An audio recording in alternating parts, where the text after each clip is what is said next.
ఈ పరిశుద్ధ నామమునకు మహిమ కలుగునుగాక. ఈ దినకాలపు ఆశీర్వాదపు లేఖనం హెబ్రీలకు వ్రాసిన పత్రిక 2వ అధ్యాయము 18వ వచనం. తాను శోధింపబడి శ్రమ పొందెను గనుక శోధింపబడు వారికి సహాయము చేయగలవాడై ఉన్నాడు. ప్రియమైనటువంటి దేవుని బిడ్డలారా, ఒక మనుష్యుని కష్టము ప్రక్కవారికి తేలికగా ఉండొచ్చు.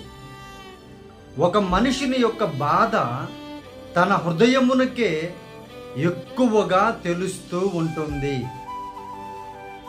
ఆర్థికపరమైన సమస్యలో నీవుంటే ప్రక్కన వారికి అది చాలా తక్కువగా అనిపించవచ్చు. అనారోగ్య పరిస్థితుల్లో నీవుంటే ప్రక్కన వారికి అది